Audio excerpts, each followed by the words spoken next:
Hi, everybody. Good, good to have you joining us once again for these conversations, which we're calling Life Shifts, because it does.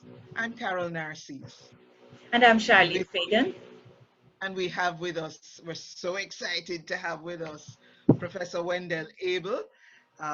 Wendell, as he's fondly called by everybody.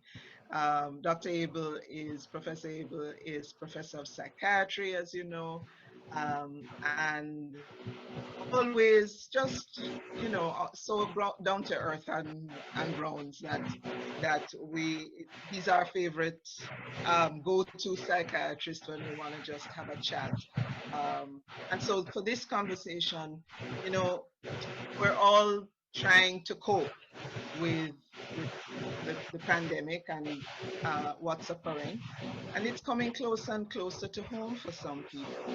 Um, so we wanted to talk about COVID close to home, and also just how we're managing our feelings and just how we're managing, and have Wendell support us in this conversation, looking at how our life is shifting emotionally, psychologically, and otherwise, and how we might be able to manage it best. So, Charlene, I know that close to home is true for you Yes, with COVID. Tell yes, me it what's is. been happening. All right, so I lost a friend. Well, this is a friend that I grew up with, and we friended each other last year on Facebook, of course. So we're just sort of reconnecting after so many years of not seeing each other. And I heard that he passed, like, I think about 3 weeks ago. So that was really, it really touched me because so far you've been hearing of, people going and people who know other people. And then my cousin's mother, who I know very well, obviously, she passed in England. So it's, it's like back to back, double death. And it kind of hit me that, wow, this thing is real because it's not that hearing of other people it doesn't connect with you, but when you know the person, Mm-hmm. it strikes differently. So that Mm-hmm. was my experience, and then since then I've heard of people who know other people. So although you're not directly connected with them, you feel some type of connection because it's someone you know who So, knows that someone. Wendell, yeah. So, Wendell, you know, we're all listening to the news all day long, or trying not to, but we do listen to way more than we used to. We're hearing the numbers going up. It's coming closer to home for some people, as Charlene just shared. What what uh, talk to us. How do we navigate this situation?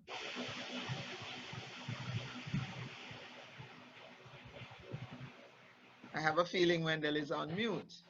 Are you on mute? Yes, he is on Yeah, mute. Okay. Ah, there yeah. you Can are. you hear Can you me hear now? me? All right. So I'm Yeah. asking, yeah, Charlene just shared her own experience of I COVID heard. Yeah. coming close. Yeah, so all of us are trying to manage the changing space and the changing situation. Um, and we're trying to be stoic, and we're trying to be strong, and we're trying to power through. What what would be your first comments? Um, I'm getting a feedback. Are you? Uh, Oh, is it clear to you? there is a noise. There is a bit of a noise.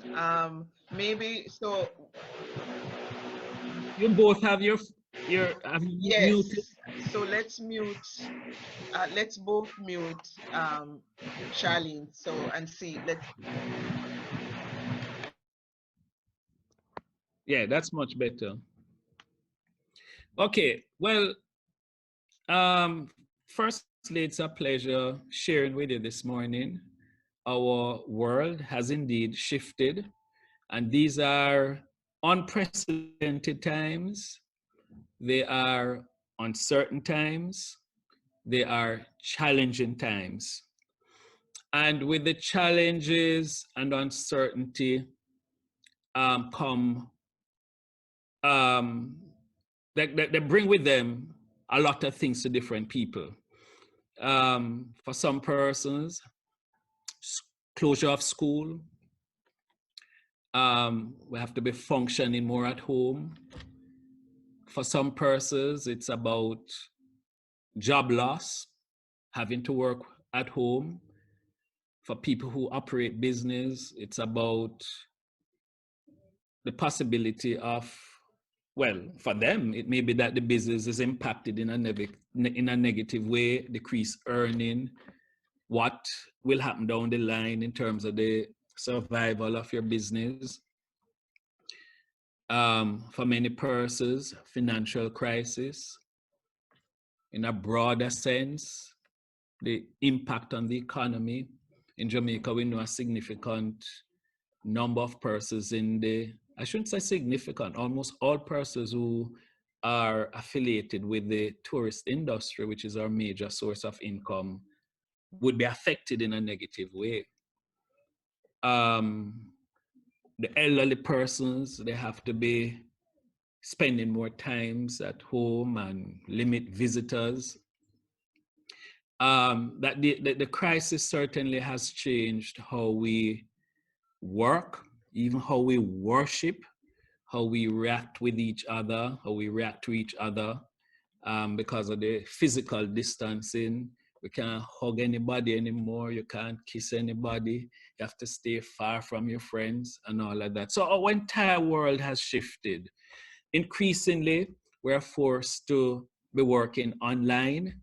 As it is under normal circumstances, we all would be sitting face to face in a room talking, but we have to be having our discussion online. So our entire world, yes. I wanted to interject a little bit, Wendell, and Sure.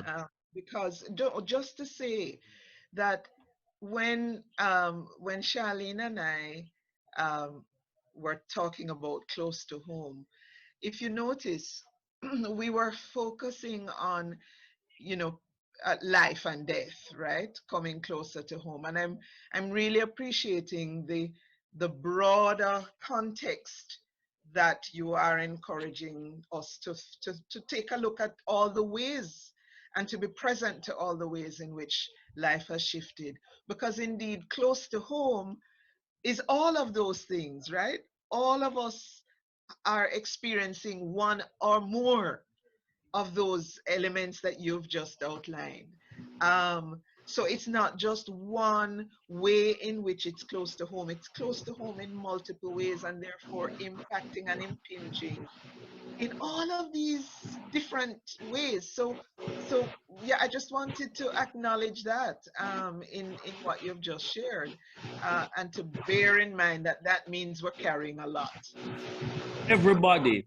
And thanks for that reminder, because what it highlights is the fact that we're all in this together. And we also have to remind ourselves and console ourselves that we're going to get through, all of us going to get through this together. So, so the point is, all of us, we're all affected. And somebody mute there, mute please. Yeah, Charlene, let you and I mute again so that the interference is goes. And so Wendell, as we mute, want to talk a little bit about managing multiple changes at once. Well, Carol, you've touched on the word, because it's changes. And for lots of people, it's loss. And you know, our natural response to loss of any type, whether it's loss of a job, loss of your ritual, and the things that you used to do every day, right? Um, Loss of income, is that we go through a grieving process. And this is an emotional response. So therefore, for many of us, our ever present response is that emotional response, whether it's anxiety, or maybe I should ask you on a personal level, what sort of emotional responses you're having?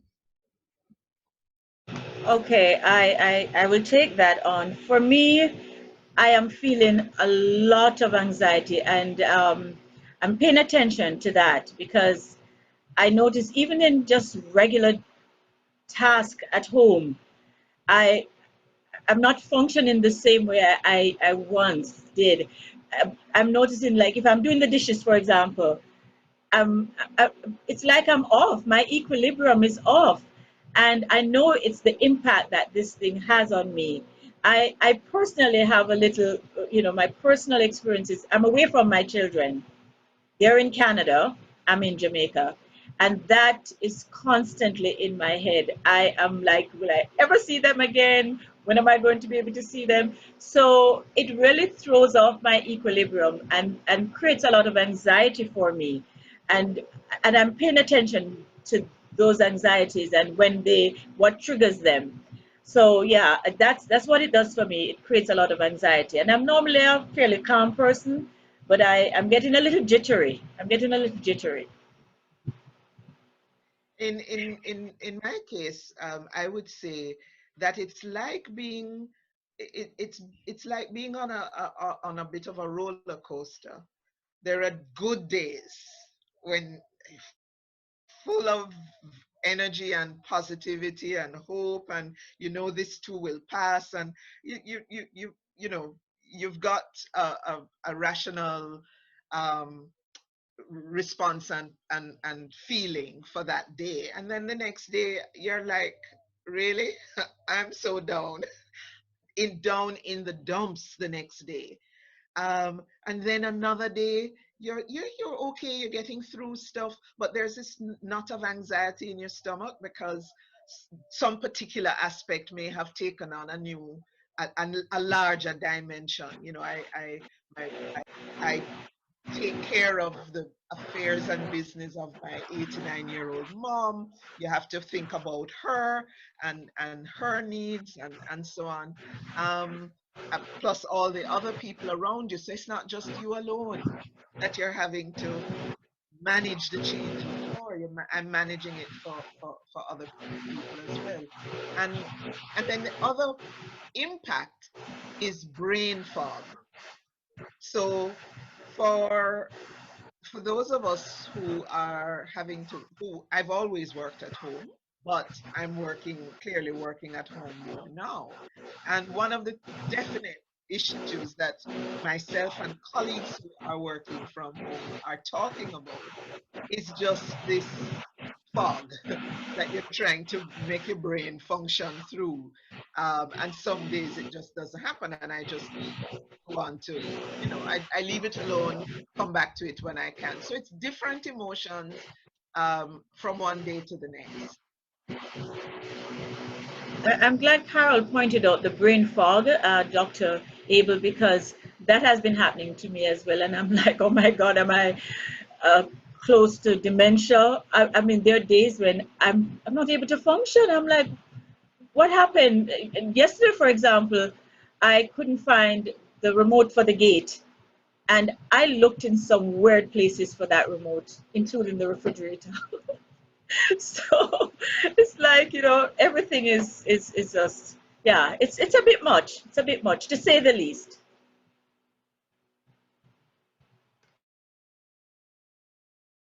Wendell, you're on mute. Unmute yourself.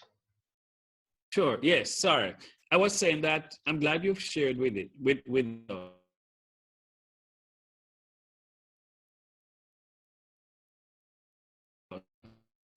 your feelings, and I must admit to it that I too am impacted. Provider, so I fear for my health and the health of my family, friends, and colleagues. There are days I get frustrated because I ask myself, when is this thing going to end? Yes, and then we hear it that it may last for a long time. Nobody can provide us with exact answers as to how long. And so I too go through the roller coaster. But something I have to remind myself, that I'm not perfect, I'm human, and as a mental health provider, I'm only merely a guide. And I too have to recognize that these feelings, as we experience them, they are normal and they are natural. And you know something, as we sit and share, we recognize that the feelings are universal. Yes, we're all having these emotional experiences. And it's very important for us to recognize um, these emotional experiences as we go through them, and not to be hard on ourselves and to think that anything is wrong with us. We're human beings, and this is our normal, natural response to this pandemic. And so that's something I would remind us, is that we must be compassionate to ourselves, you know, and be not to be hard on ourselves as we experience these emotions and we go through them, just to recognize that, look, this is how human beings respond to these things. And it's important that we don't medicalize it and make people feel that something is abnormal about them, that they're not coping well, that they probably need to see the psychiatrist. These are just normal human responses in very difficult times. One of the things I heard you share in a presentation at UE online the other day is a very something it was a really neat takeaway. It was your feelings, name it, claim it, tame it. You want to talk about that a little bit?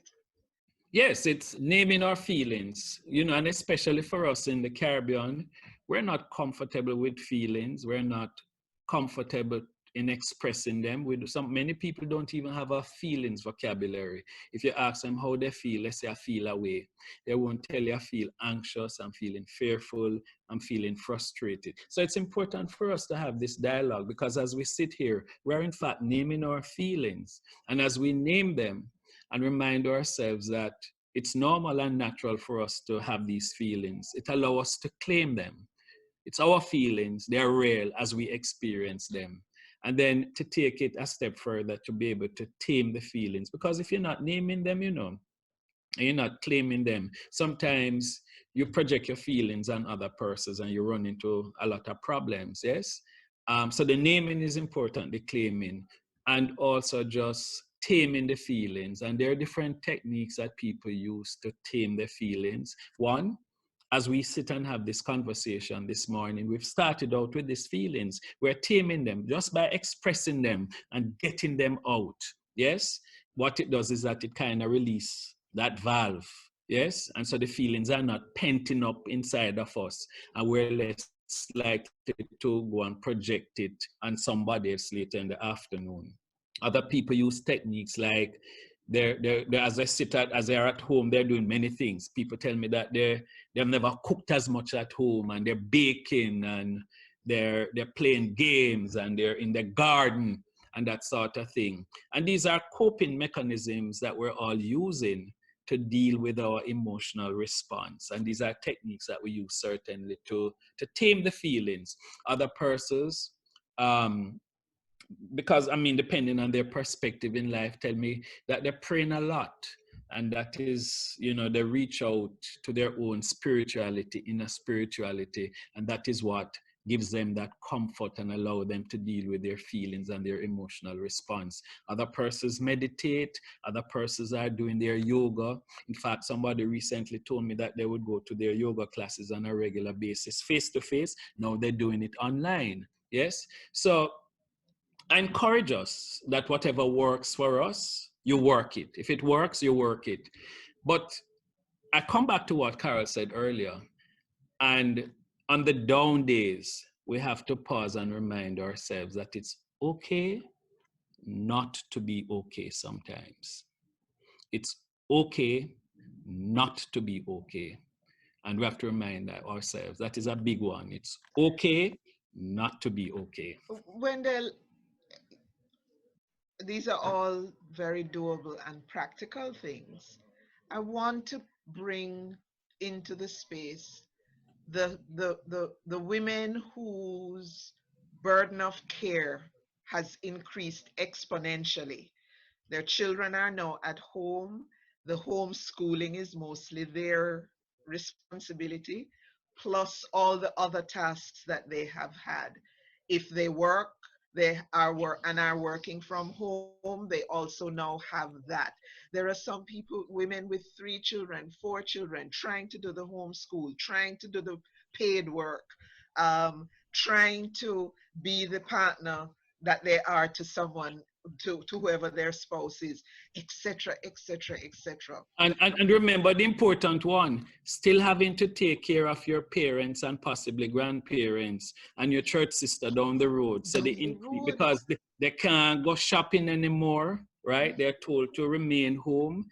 Mhm, You have to go pay the utility bill for them and that sort of mhm, thing. So women who have always carried the increased workload in the society, that even in times of crisis, their workload is going to increase mhm, significantly. Yes, mhm. and I'm glad you focus on this perspective because it's important.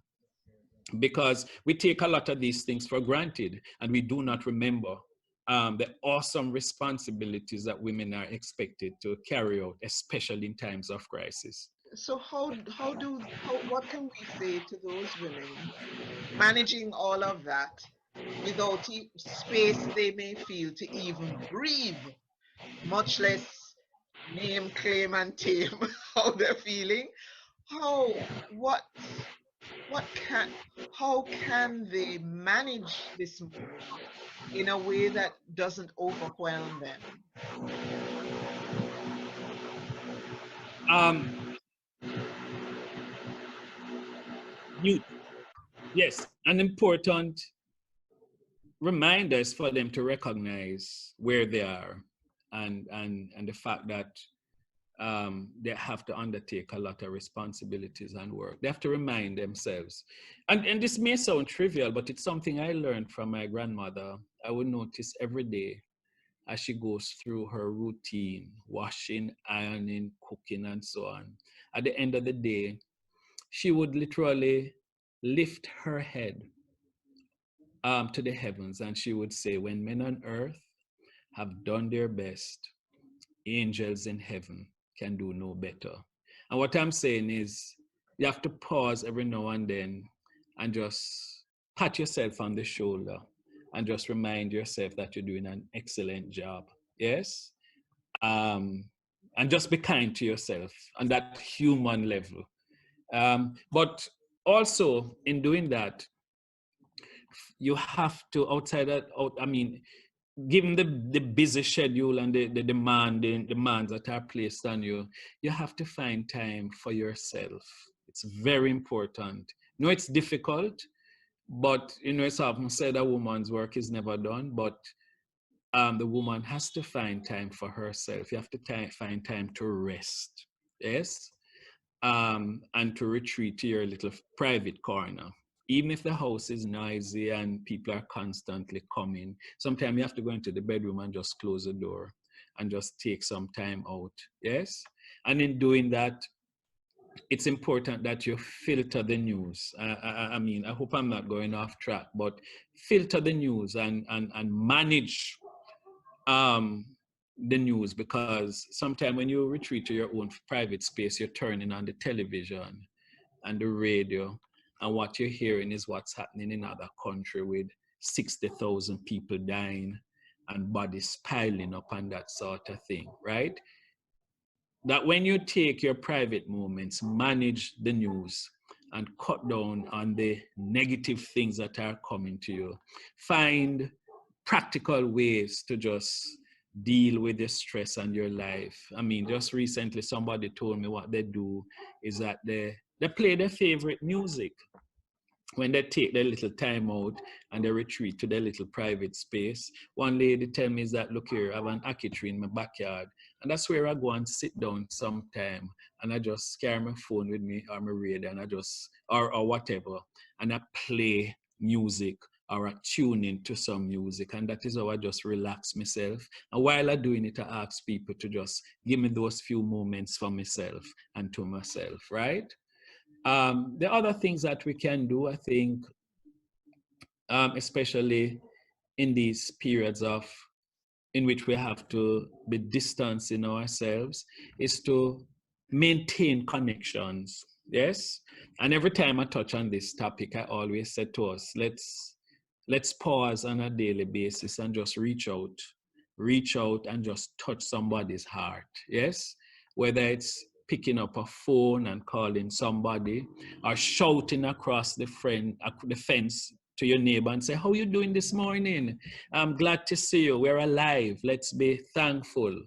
Or if you have your phone, you can send a text, just touching base with you, to your auntie in the country who might be can't come out because of her age, and just touching base with you, reminding you, make sure you take your tablet and just take care of yourself. And it's about just, and those of us who can go on the WhatsApp and whatever, it's just staying connected, because that's what we have. We're human beings and we need each other. Yes. And we still have that ability to just reach out and touch somebody's heart, and it can make a difference, right? It doesn't take a lot of money to do that, but we have to pursue that actively and recognize that just by reaching out to each other, we can impact on each other's life. So sometimes somebody who send me just a video clip, and I look at it and I laugh, and I have to call him and say, boy, this has been a tough morning, and I'm just glad the fact that you just remember to send me this, and I thank you for just giving me this moment of laughter Of to just laughter. start my day. Yes. Absolutely. I want to check in with Charlene. Yeah. Charlene, I'm sure you have some thoughts, but also for us to just take a look at our timing and Yes. Yes. folks Yeah. who We're are approaching joining in the that time when we. conversation. Yeah. All right. Yeah. So we'll I just. yeah, go ahead. Sorry, I just wanted to touch on a mother. Women, as you've said, and this is so, especially in our society, we sort of bear the brunt of parenting, looking after the children. How does a mother, for example, or a father, men are involved in their children's life. How does she speak to her children? I have a 15-year-old and a 23-year-old, and when I talk to them, I don't bombard them with it. But when I talk to them, they'll say, it's okay, I'm all right. My 15-year-old says, Mom, it doesn't even matter to me. And I know those feelings are not necessarily true. That's probably his way of coping. How does a mother talk to her children? How does she do that? I always maintain that children are resilient, yeah, and they have a great capacity to bounce back. And I suppose for some children, they just see it as early summer holidays. Yeah. They're accustomed to being out of school. Um, Except that things are different now. They can't play as much.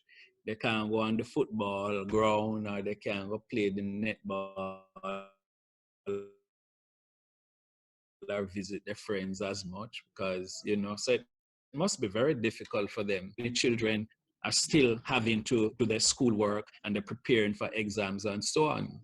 And to be doing all of this within the confines of the home, and your parents are there, must be very difficult. So I think it's important that we sit with children and just have honest conversation. I think and in doing that, we should put some structure to their lives, because that is where a lot of the tension is. Children should be doing their schoolwork and they get distracted, or probably bored or frustrated and so on. We have to recognize these things. But what you encourage parents to do is that you have to work with them to structure the day. So every morning when you get up, you should have a little family meeting as best as you can, and just say, well, let's sit and talk in terms of how we're going to work through this day. Yes.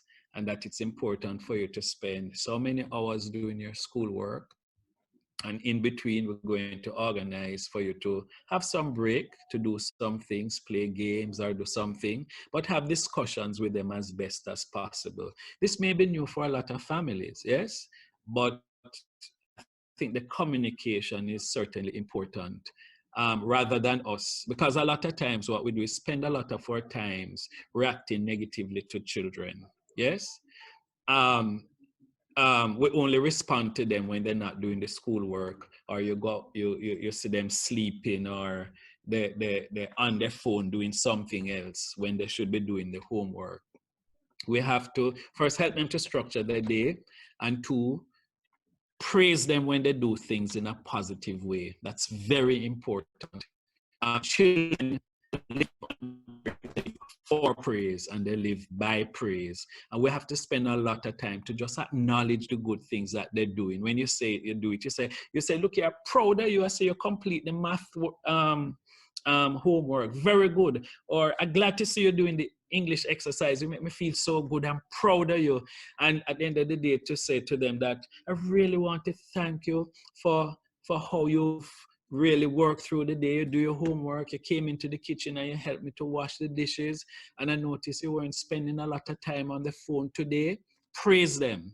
Let me tell you, parents, if you're having challenges with the children at home, this battle, this challenge can be won by just showering them with a lot of praise, with positive reinforcement, and cut down on the time and the energy you spend just reacting to them in a negative way and criticizing them and complaining. With praise, you're going to realize that you really will change how you deal with your children.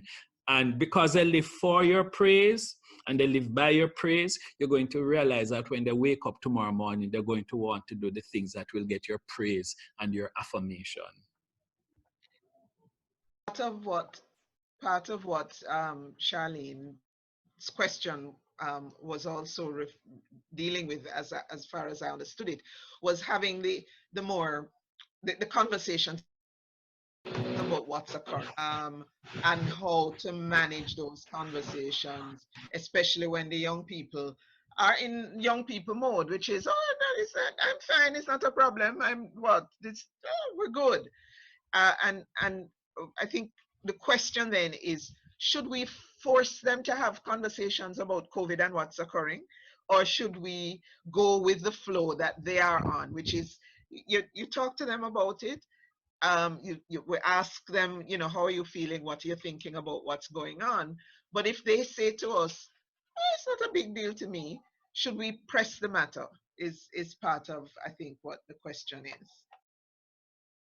We should press the matter. I think we should just tell them as much as we know in small bites, because even as adults, there's a lot of things that we don't know ourselves. Yes, even as a medical person, there are lots of things we don't know, and every day new ideas, new thoughts are coming, right? But I think maintain the conversation. There's some obvious things that this thing is affecting everybody in the world, that the virus is a dangerous virus. It spreads rapidly. It can get you sick. You could die. The basic things that we know, we share with them.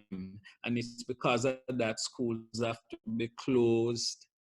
It's important that you practice the hygiene, wash your hands, sneeze, when you're sneezing or coughing, you do it, you either cover your nostril, mouth, or you do it in the hook of your sleeve. The usual things. Make sure we keep the house clean, all of those things, right? So that they too can recognize that they can play a role in reducing the spread, especially in homes where you have several generations living and you don't want grandma or grandpa to get sick and that sort of thing. So we have to share with them what we know, be honest. They're also doing the research and they'll come and tell you, say that this thing is 5G cause it and is man-made and that sort of thing, right? And what I do is avoid a lot of this confrontation and discussion with them. I just stick to the fact and just tell them what I know and what is important for them to know, and what is important to protect themselves and other members of the household. So don't get into the heavy emotional talk, would you say?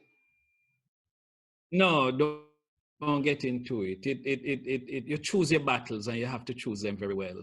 You know, and choosing your battles, make sure it's. I really appreciate all of what you've said, because as you spoke, I do recognize within myself that there's some of those things that you've mentioned in terms of how to manage what's happening as it relates to our children. Um, they're very useful for me, because I will say to myself, are you keeping safe? Remember not to go out. And I think there are times I just need to, as you say, go with the flow, do whatever I can to protect them, but not constantly remind them how safe they need to remain. And obviously they're practicing that. But I guess my own anxiety of not being with them at this time, sometimes I get into a little more conversation about it than maybe they even dare. So there's some apathy with them. They're like, whatever, mom, I'm I'm okay, almost as if they don't care, and I know they do. So, but thank you so much. Thank you so much, Dr. Abel. You've been amazing in terms of all the value that you brought to us as we talk about life and how it is shifting right in front of our very eyes. And Carol, as So, I we've mean, been looking maybe forward we to this could conversation. maybe we could end the conversation with just one thought that we want to leave everybody with. So Wendell, let's allow your thought. You have You know, two the seconds. thought that, you know, what comes to my mind every day is that change and the crisis presents and will continue to present a lot of opportunities. You know, one opportunity for me, normally I would be meeting with you in some space in the city. I'm sitting in my house this morning having this discussion. My world has changed, and I'm seeing the opportunities. And it's, yeah, and it's such a, we don't have to get into a car when this is done and drive for another half an hour to get back. So it's all good.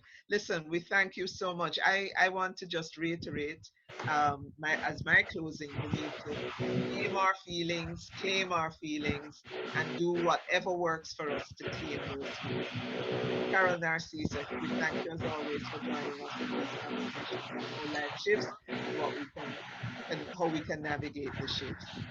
And I'm Charlene Fagan. Thank you so much, Dr. Abel, for joining us today. Thanks, My Wendell. greatest pleasure. Thank you. Have a great rest of the day.